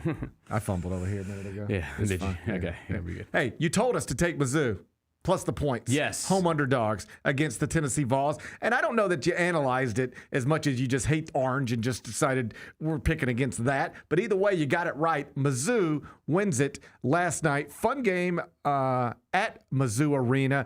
Tigers 73, Vols 69. Missouri, interesting story. They've been like living on the bubble. If you go to any of the brackets, it's like they're last 4 in, first 4 out. They've been there for like a month, it feels like. That's why I picked them last night. So every game is a huge game for them. I mean, I guess the most enjoyable college basketball season you can have as a fan is like being a Duke fan right now. That seems pretty fun. Mm-hmm. We'll get to that in a minute. But beyond that, just when every game matters intensely, every game is high stakes, that's exhilarating, or at least it can be. And Missouri's been living that life for a little while. So they wake up yesterday, like last 4 in on the bubble, 4 regular season games left. They are projected as underdogs at KenPom in every one. So they're going to have to win some games they ain't supposed to win, according to the point spread, starting last night. And so they did it. 3.5-point underdog. They win the game by 4. Stay on the right side of the bubble. Pick up a quad 1 win. And then they did enough to where in the computers it actually flipped their next game. They were projected as a slight underdog at Mississippi State. Now they're projected as a slight favorite at Mississippi State. So last night, massive. It gives you the quad 1 win, gives you a win you weren't supposed to get, keeps you on the right side of the bubble, and also puts you in a position where that game you're supposed to lose this weekend is now a game you are supposed to win. So get this one this weekend, and they're in good shape trying to make the NCAA tournament under Dennis Gates. And the Vols, they'll be fine. Ranked 22nd in the AP poll right now, 20-8 overall, 10-5 in the SEC. They're not going to be a 1 seed or a 2 seed or a 3 seed, but they will once again safely be in the bracket. Number 2. A.J. Dybantsa was on TV last night. We talked about him a little bit with Vernon. That's Bennett's favorite prospect. It's Vernon's favorite prospect. I'm close with you. He had 29 points last night. He was 11 of 22 from the field. BYU lost. Dude, they were down 30 at home. That was crazy. I was pissed off because I had an amazing college basketball parlay cooking, and that killed it. Does it break your heart at all that as we're struggling through the Tigers season, there's our old friend Central Florida just beating up on A.J. Dybantsa? And I didn't realize that Johnny Dawkins was still at UCF. He's been there a decade. He has no years left on his contract, which is a very unusual thing in coaching.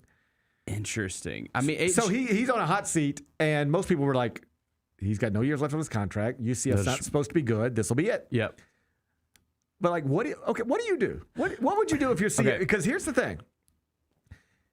Everybody loves Johnny. He's a nice man, like a gentleman. Like if you'd want Johnny Dawkins to be your neighbor. Yeah. This is the way I always talk about people. Whether I'd want him to be my basketball coach or not, I'm not sure. But I would like for him to be my neighbor. Seems great. Everybody likes Johnny. He's been just an okay college basketball coach. Yeah. I mean, and that's the nicest way to put it. Yeah. Now he's got the Central Florida job in the Big 12.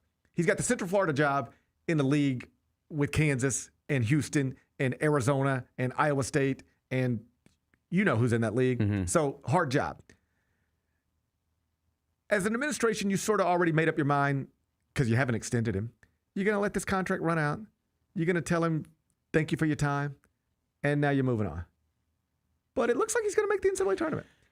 What do you do? And I'm pretty sure that they spend on the lower lower side of Big 12 teams. Of course. Yeah. And so he's done an okay job forever. He's doing a nice job now in this season. He's doing a nice job. But do you give him a new 5-year contract? I mean, it just depends on what your goals are for your basketball program. Because if your goals are to compete for a Big 12 championship, maybe you move on. But if your goals are to just be consistently competitive and make the NCAA tournament, and you're not going to spend a ton of money in that league, dude, why would you move on? Okay. You would move on because he's having a nice season, but he's not the right guy for the job. Mm-hmm. If you've decided that. He's having a nice season, but it's a nice season in a string of whatever seasons. Let me put some specifics on it. This is year 3 in the Big 12. Mm-hmm. He finished 11th in the league in year 1, 12th in the league in year 2. He has been the coach at UCF since 2016. He's been to 1 NCAA tournament. Even if he goes this year, it will just be 2. He's won 1 NCAA tournament game. And given where they'd be seated, they'd probably be projected to lose in the tournament even if they get in. Mm-hmm. So he'd probably still be stuck on 1. If you moved on, it would be because, hey, listen, man, been a decade. And it's Right. 2 NCAA tournament appearances. You had a better than we expected season this season. But broadly speaking, this is just not popping the way it needs to pop. It's time to go. That's why you would move on. On the other hand, people would go, hold up. You've got a good coach that everybody respects. He just went to the NCAA tournament, and you moved on? Who do you think you are? UCF moved on from a good man coming off of an NCAA tournament appearance. Who are you? It's complicated. That is a really complicated situation. Because you probably want to move on, probably should. But to move on after he goes to the NCAA tournament sort of flies in the face of the way things are done.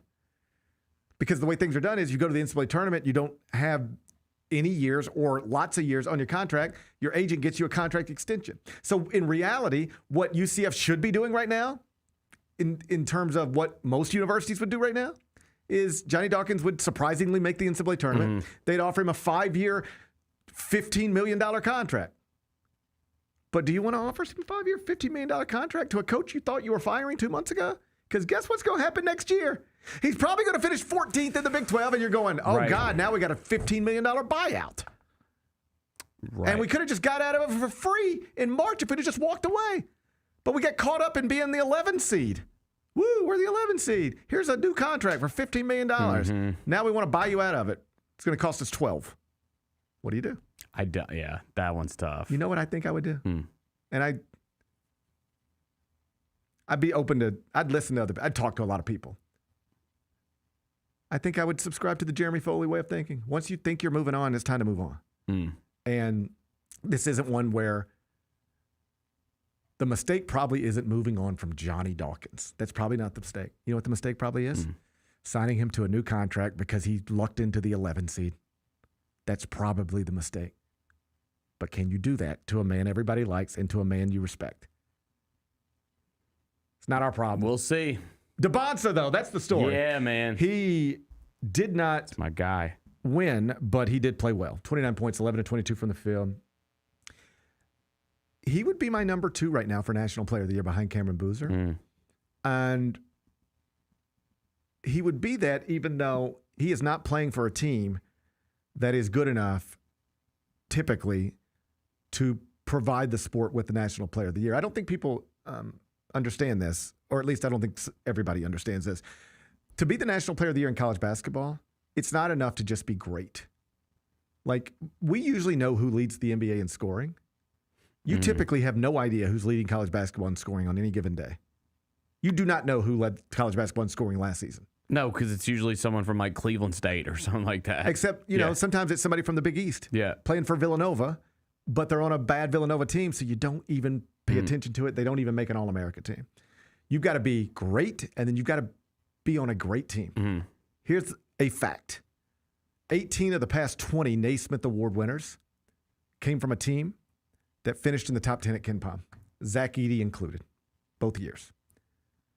The only exceptions are Kevin Durant and Doug McDermott. Creighton and Texas in those years finished outside of the top 10 at KenPom. They were good but not great teams, but McDermott was incredible. Durant was amazing. They got those trophies. But unless you are Kevin Durant great or Doug McDermott in college great, you better be on a top 10 team to be the National Player of the Year. And A.J. Dybantsa's not. Yeah. BYU lost Richie Saunders, one of their best players. They're going the wrong direction. They're outside of the top 20 at KenPom right now. So I don't think he's going to win National Player of the Year because of the next guy we're going to talk about. But I would put him in the category of legitimate candidates, despite his team not being in the top 10, because he's a statistical monster. And you saw it again last night. Yep. Big points, efficient. It looks easy. I don't have it in front of me right now, but I saw this. You know, you can go to these websites and you can like click this and click that and click this. And it's like, find me a list of all of the players since 1940 who have averaged this and this and this while shooting this and this for a team that is winning at least this. It's like a bunch of, you know, it's framed very specifically. Yeah. And then it's like, okay, click. Now let's see what it spits out. And it's like, I don't remember the specifics, but I remember some of the names. It was like Jerry West, Oscar Robertson, AJ Dybantsa. He's performing at a wildly unusual level. Yeah. And so if anybody can be a National Player of the Year from outside of a top 10 team, it's a guy like him. He's in the conversation to be the number one pick in the draft. But he'd have a stronger case if BYU was just a little bit better. Number 3. The National Player of the Year favorite, as mentioned, that's Cameron Boozer. And he was on television last night playing for Duke at Notre Dame. They won the game by 44 points. This is crazy what I'm about to tell you. I had to look it up 3 different times just to confirm it's true before I said it out loud. Last night, John Shire, the 4th-year, 38-year-old Duke coach, became the first ACC coach in history to ever win 2 league games on the road by at least 40 points in a lifetime. Not in the same season, ever.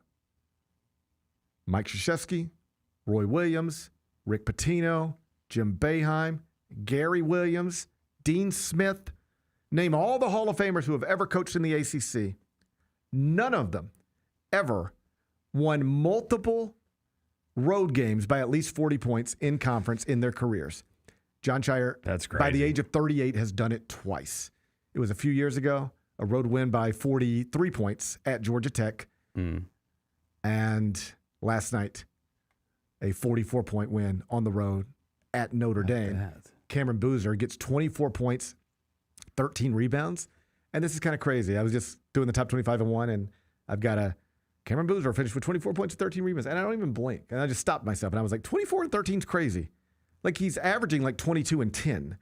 He was above his averages last night, but it's become so common, just like 27 and 15, 24 and 13, 23 and 11, 26 and 17. It just it reminds me a little bit of like Michael Beasley's numbers. It's just like every game you sort of expected, like 24 and 14. That's kind of what he does. And Boozer did it again last night. He, like Dybantsa, in the conversation to be the number one pick in the draft. I think less of a part of that conversation as Dybantsa and Peterson, but still you got to have the conversation because he's awesome. He's going to be the National Player of the Year. He was a 2-time Gatorade National Player of the Year in high school. Only like 3 other people who have ever won that award twice. One of them is LeBron. So in terms of individual awards and team success, he won Peach Jam multiple times, won multiple high school state championships. Cameron Boozer, like, you just start looking at accolades. At every level he's ever played basketball, he's like been the best player and been on the best team. That's a good sign. Yeah, I feel like he's one of those guys that I don't know what his ceiling is in the NBA. That's right. But I think I know what the floor is. High floor. Yeah. Real high floor. Like, he's just going to be a good starter for you. And made of all the good stuff, too. Like a great kid, great family, great parents. You talk to the Duke staff, they're like, there's no red flag stuff that they're having to deal with. Like all the stuff they're dealing with at Kansas with Darren Peterson, the stuff they dealt with at Louisville with Michael Brown. Like, you don't hear that stuff at Duke with Cameron Boozer. Like, it's a no-nonsense. Like, he's just a incredibly impactful, rock-solid basketball player who wins, impacts winning. Like, he can shoot it, he can pass it, he can bounce it. He's not going to lead them in every statistical category like Cooper Flagg did, but he could. I mean, he fills up a box score. So is his ceiling lower than Darren Peterson's and AJ Dybantsa's, in theory? Like, if everybody becomes the best versions of themselves, where does Boozer rank in that? Certainly not top 2, maybe not top 3. But here's the thing about basketball players and baseball players and football players. Everybody doesn't become the best version of themselves. Most people don't become the best versions of themselves. And there's any number of things that can mess that up. And it seems like there's fewer things that can mess that up with Cameron Boozer. He just seems like whatever it is he's supposed to be, it seems like he's going to be it. Mm-hmm. Number 4. Mark Pope, Kentucky coach, got fined $25,000. Did we talk about this? No. Okay. What happened? This was hilarious over the weekend. So Kentucky loses down at Auburn. Okay. Auburn had a 5-game losing streak. Stephen Pearl really needed a win. They get it. There's some controversial calls throughout the game, at the end of the game, whatever. Mark Pope shows up at the post-game press conference, and he says, listen, guys, I can't comment. Somebody asked him about, there was a controversial call, and he says, listen, guys, you guys know I can't comment on the officiating. No matter how tough things get out there, like, we have to focus on us. No matter how disgraceful things get out there, we just have to focus on us. We're not going to give that our energy. We're not going to let that take our power. No matter what, basically he was saying, I don't care how bad the calls are. We're just going to focus on us and not make excuses. But he was criticizing without criticizing. Yep. One of those things. So it was very much like you see these press conferences. Sometimes a person will be like, unless you're going to pay my fine, I'm not going to say what it is you want me to say. But, am I disappointed? Can it get frustrating sometimes? Sure. But we're not allowed to say certain things. So I'm not going to say certain things. But, oh, buddy, I bet you can imagine what I'm thinking. Like, it's one of those you say it without saying it to avoid the fine. He was kind of doing that. All right. So then it's like, last question. And he's like, all right. And then he gets up and walks away from the press conference. Okay. There's like a mic out. Oh, boy. So he leaves the podium, walks out of a press conference, as you've seen a million times, and he's walking back to the locker room. So he's out of the press conference room, behind the screen and everything, but there's a mic back there. And Mark is talking to Mitch Barnhart, his athletic director. So Mitch is there watching the press conference, as Mitch does. And then they're going to walk back to the locker room together. Mm-hmm. So you hear on this mic, you don't see Mark Pope anymore. Okay. But you hear him go, and Mitch, them mother effers better not find me because I didn't say one thing about how they effing cheated us. It's on a hot mic. All right? So they fined him $25,000. But here's the thing. He thought he was having a private conversation with his athletic director. Yeah. He didn't think he was publicly criticizing anybody. He thought he was having a private conversation with his athletic director, but it got picked up by a hot mic. It would almost be like you're a basketball coach. You're on the phone with your athletic director, and you say that exactly. Those MFers cheated us in that game, boss. But somehow it happened to be on speakerphone, and there was a mic here, and it blasted it out into public consumption. I don't know how this stuff works. You get caught on a hot mic talking to your athletic director on the phone. That gets publicly distributed, and now do you face a suspension for that? Man. Seems kind of like... Well, what the SEC did, I did think it was... Yeah, what was their explanation? Well, they were very specific about what they're fining him for. So they didn't say public criticism of officials.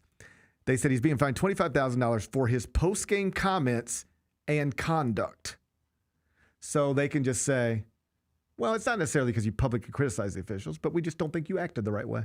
We don't think you conducted yourself the right way by, A, what you said in the press conference, even if you didn't go all the way there. We know what you were doing. And then you did say what you said, and if you don't want to get caught on a microphone saying that stuff, then you need to be a little more careful. Before you start ranting to your athletic director, make sure you're actually in private quarters. Seems kind of like dirty business to It seems me. I don't like it. If I had to weigh in one way or the other, I think that's what I'd say. I don't like that he got fined for saying what he said in what he thought was a private conversation. Yes. He messed up. But if that hot mic's not there and he didn't know it was there, nobody hears what he says outside of his own boss. Yeah. I don't like the fine. Yeah, I don't either. Not surprised it came DB. down. Not surprised it came down, but I'd have probably let that one go. Number 5. Oh, we got a big one tonight, Bennett. What's up? Oh, it's a big one. It's a Biggie showdown. Okay. St. John's at UConn in Hartford. And if the Red Storm win it, they will then improve to 16-1 in the Big East. Connecticut would drop to 15-3. So the Johnnies would have a 2-game lead over Connecticut in the Big East standings with just 3 games left to play in the regular season. For St. John's, those 3 games are going to be Villanova at home, Georgetown at home, at Seton Hall. So unless you think they're going to close the regular season on a 3-game losing streak, including 2 games at home, you can reasonably assume that if St. John's wins at UConn tonight, Rick Pitino, for the 2nd straight year, is going to be a Big East champion. It's high-stakes stuff. We got a 6 o'clock tip. I'm in, and they got him a couple weeks ago. So got him a couple weeks ago. That was at the Garden. Yeah. Tonight you're in Hartford. They're underdogs. But just an interesting story with St. John's. I had them preseason number 1. Mm-hmm. They were preseason top 5 in the AP poll. I've sort of become the face of it. Like when you're making fun of, man, everybody thought St. John's was going to be great. But look, they don't even have a point guard. I'm the one that gets tagged in all that because I'm the one who had them number 1 in the preseason. And then they started poorly, dropped outside of the top 30 in the net. But they, right now, are on a 13-game winning streak. They have gone from 9-5 to 22-5 and are actually ahead of UConn in the Big East standings, even though UConn, in some people's minds, would be a number 1 seed in the NCAA tournament right now. So early in the season, the 2 highest-ranked teams that were not performing well were St. John's and Florida. And now they're 2 of the best teams in the country, 2 teams that are projected to be outright conference champions, particularly if St. John's were to win tonight. So 6 o'clock tip tonight on Peacock, another night with a high-stakes college basketball game. The scene in Hartford should be tremendous. We'll get Bennett's pick during carryout. Thanks for showing up, Memphis. Nothing beats catching your Grizzlies IRL, and nobody knows that better than you. So next time you want to hit up a game, Ticketmaster's got your back with tickets to every upcoming matchup. Whether you're catching the Grizzlies at home or on the road, you'll find tickets at Ticketmaster, the official ticket marketplace of the Memphis Grizzlies and the NBA. Keep putting that jersey collection to use and get Grizzlies tickets today. There's no better brag than saying you saw it live. See you courtside again soon, Memphis. Own the 2025-26 Grizzlies season with the 10-game Flex Pack, the ultimate way to catch all the action on your terms. Choose your favorite matchups from intense rivalries to weekend thrillers and customize your pack to fit your schedule. With 10 games to pick, you'll never miss the moments that matter most. Visit Grizzlies.com/packs today to build your perfect ticket pack and cheer on the Grizzlies your way. It's your team, your season, and your schedule. So don't miss out. Sonic Radio. Welcome back to Sonic RNDIO. That spells radio with me, the CIO. This just in, the new Sonic $1.99 menu lets you build a crave-worthy meal for just $1.99 an item. Whether that's a creamy shake, crispy tots, or a quarter-pound double cheeseburger. This just out. Ostriches. They're mean, not very cute, and in my opinion, way too big for a bird. Don't miss the Sonic Fun 99 menu. 5 items, always $1.99. Live free, eat Sonic. Tax not included. See menu for details. The heaviest metal credit card of all time. Rumored to be one of only 18 in existence. Plated with the very same tungsten that forged the International Space Station. And wielded at business dinners like a samurai sword. It's a classic corporate power move. But the real power move? Having end-to-end visibility on your most critical shipments. FedEx, the new power move. Now that's the new edition way. I feel like there's another level we can take it to. What you think, Mike? 2 steps ahead of you, Slick. What's good, bro? What you doing, man? I'm in. Woman, you don't even know what I'm getting ready to ask. Here's the vision. All three of us on the same stage every night. Gonna be crazy. No barriers, no separation. It'll be like 9 kings and a queen. The next level starts now.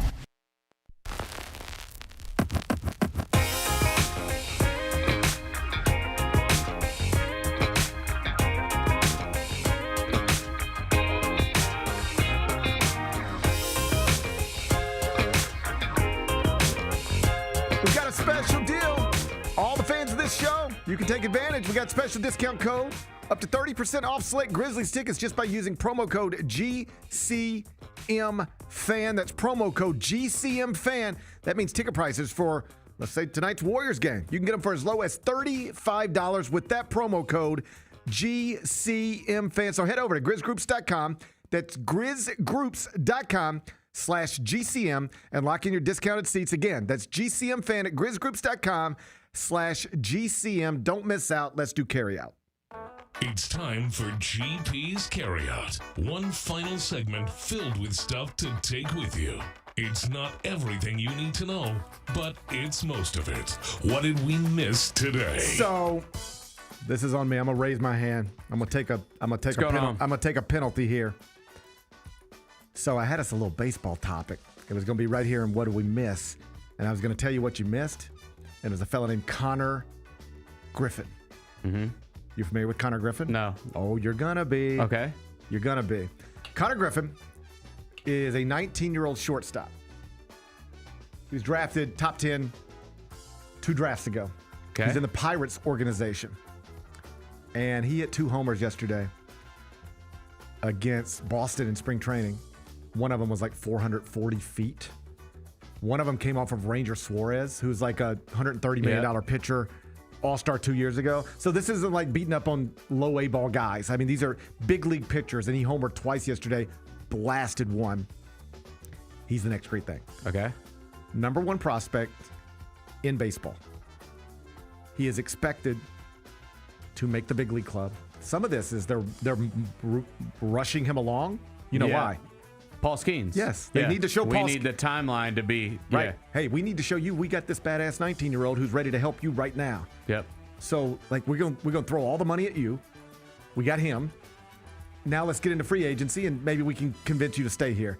Seems like a long shot, but part of this Connor Griffin story is connected to Paul Skeens. So they bring him to spring training. And there's some thought that you would slow play this a little bit because in Major League Baseball, it's like you don't want to start the clock too early because they can get to arbitration earlier and free agency earlier. So in a different world, in a non-Paul Skeens world, if you're the Pirates, you might with this kid, just keep him in the minors, at least to start this season so you don't start his clock at the beginning. But because of Paul Skeens, on opening day, oh, and by the way, you know who the Pirates play opening day? Mets. How about that? We get Paul Skeens on opening day. Of course you do. That sounds fun. So if you're the Pirates, what you want is Paul Skeens on opening day and Connor Griffin on opening day. So they're giving him a chance. Like, hey, the left side of the infield's kind of wide open. We're playing. You're only 19. You ain't supposed to be there, but we'll give you a shot. So he's competing right now to be the starting shortstop for the Pirates on opening day at 19 years old. And if he wins that job, he will become the youngest player to start in the field for a Major League Baseball franchise since Juan Soto did it when he was 19 years old. So this is wild. And here's the kicker. Guess where he's from? Jackson, Mississippi. How about that? Connor Griffin is a Jackson, Mississippi native. He had signed with LSU out of high school, got drafted, signed, and just blew through the minors. Really hitting. And he runs, so he can steal bases. I don't know if they describe him as a 5-tool guy, but reading his Wikipedia page, he certainly sounded like something close to that. So, name to remember, Connor Griffin from Jackson, Mississippi. Do a Twitter search on that second homer he hit yesterday. Oh, buddy, they got a little miniature green monster at spring training for the Boston spring training site, and he hit it way, way, way over that. What's today's biggest game? Well, we talked about it in 5 More Things. Yeah. It's going to happen up in Hartford, Connecticut. at what they're now calling People's Bank Arena. 6 o'clock tip.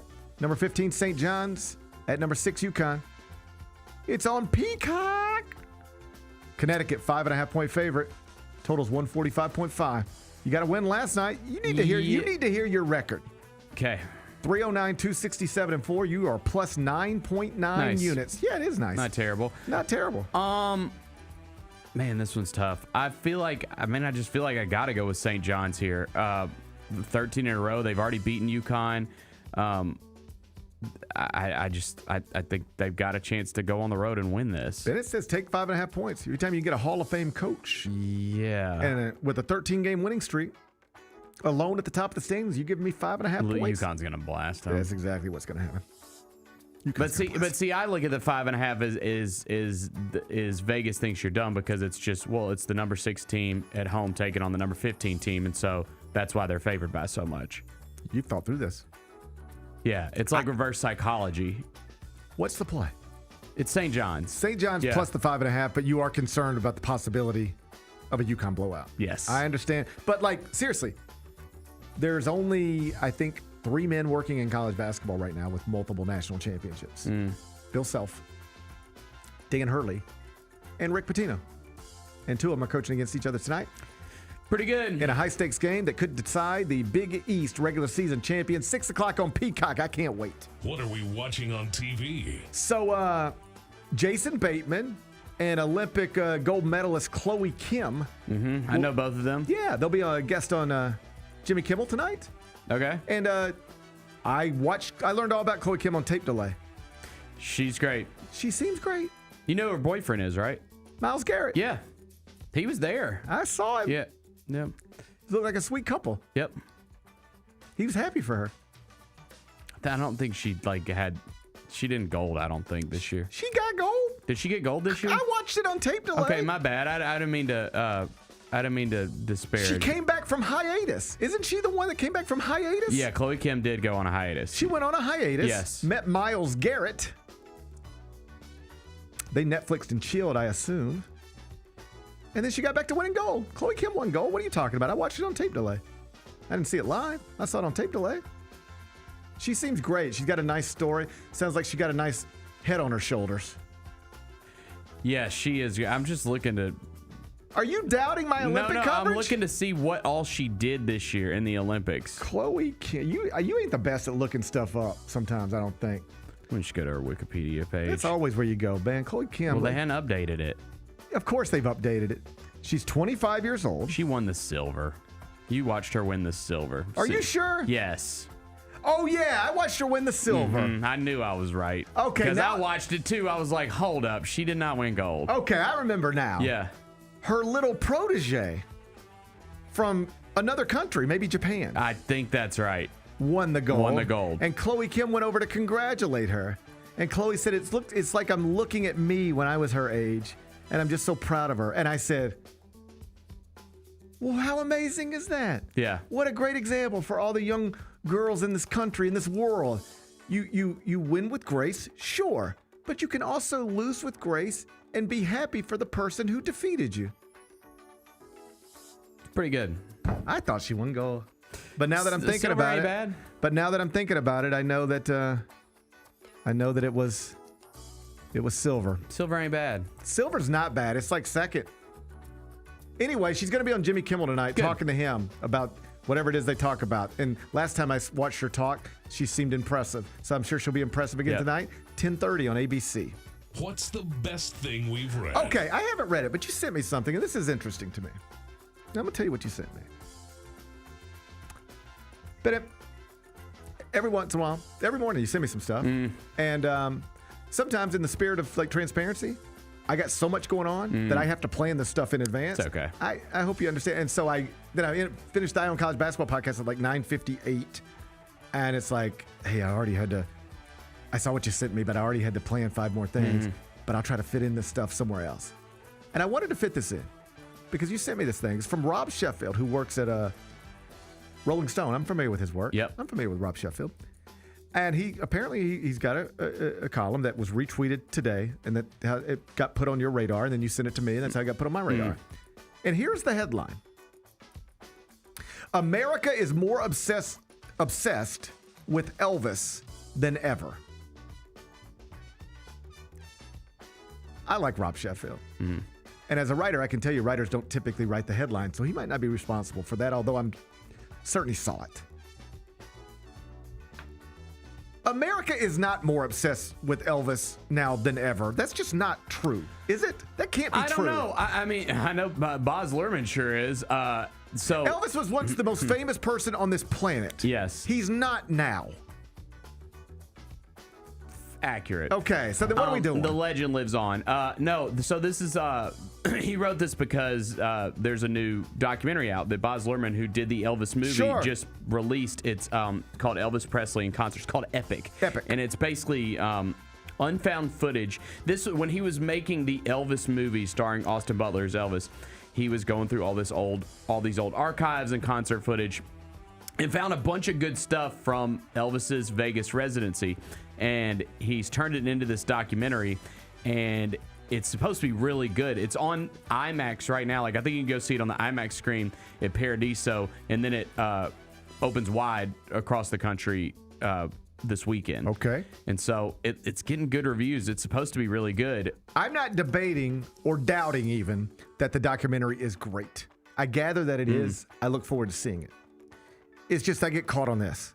Yeah. America is more obsessed with Elvis than ever is just not a true thing. Than ever?